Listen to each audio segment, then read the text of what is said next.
Hello and welcome back to Tiny Artist TV. Today we are going to be doing day 5 of our 12 days of DnDecember. So let's go ahead and do what we always do. Roll the d20 and see what race we get, and then roll our d12 and see what class we have. So this is a number 19, which means it's a Triton. And they are going to be class number 11, so that's a Warlock. Cool, alright. And of course for flavor we are also going to find out what class, or I guess category, their patron is. So I have this list of Warlock template patrons, and so this is going to be based on a D10 roll. This is number 5, 3, 4, 5. So they are a Triton Warlock Hexblade. Alright, let's get started with the sketch. So for those of you who aren't acquainted with what a Hexblade is, because I was certainly kind of foggy on it. Like, I know of Hexblade characters, but I was still kind of like, well, what makes a Hexblade per se? So I looked it up, of course, on the 5th edition wiki, and it's basically a warlock who's made a pact with a deity from the Shadowfell. However, of course you can homebrew it so that it's not necessarily a Shadowfell deity, but just a dark aligned or chaotic aligned deity in general, although this particular subsect does originate from the Shadowfell deity pantheon. I couldn't find one that I thought really worked with my aquatic character, so I looked up aquatic deities within the 5th edition pantheon, and I found one that works pretty well for a Hexblade Triton. So for him I chose Umberlee, and Umberlee is referred to as, well, one of her names is the Queen of the Depths, and is the evil sea goddess in the Faerunian pantheon. And she's most often worshipped by sailors or people traveling the sea, and out of fear of her destructive power, that's their main reason for worshipping her. It's basically just like, don't kill me, I love you. She controlled the harshness of the sea while reveling in her own power, and is not hesitant to drown people on a whim. She's known as particularly malicious, petty, and vain, and acting on her turbulent whims when making deals with mortals. She's quite greedy for power and hungry for the flattery of others. So based on that description, you can probably tell at this point that she is chaotic evil to a T. And her symbol is just simply 2 waves curling left and right, and of course her portfolio is the sea, her domain is the Tempest, and her worshippers are coastal dwellers and sailors. So I figured that this was like perfect for a Triton, a seafaring character. Now I don't usually do chaotic evil or evil characters in general. Like, well, if I do, they're usually lawful evil, kind of working within, you know, legal plot holes and stuff like that, like snide governors and governesses and like petty upper class, that type situation.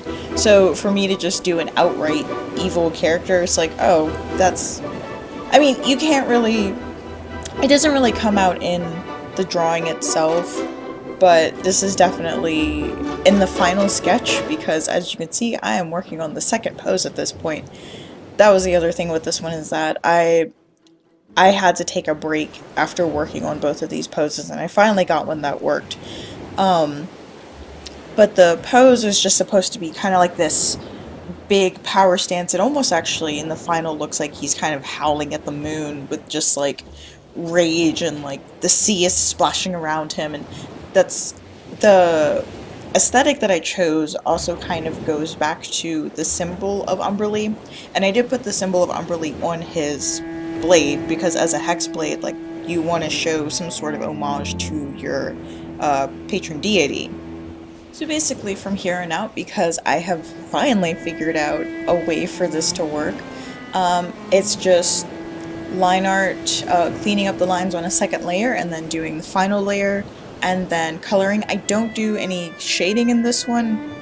I do a little bit of reductive coloring when I put the background, not image, the background filler, I do a little bit of reductive coloring back on the color layer, but I leave this one alone because the way the lines selected themselves for the second layer, I actually really like the way that it didn't pick everything, and so I leave some stuff out intentionally, and that's pretty much going to be it. So I'm just going to sit back and let you guys enjoy the video now.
So here we are at the end of day 5 of DnDecember. Hope you guys enjoyed this video, and if you did, think about liking and subscribing and sharing it with your friends. In the meantime, I will see you guys next time. Have a weird day.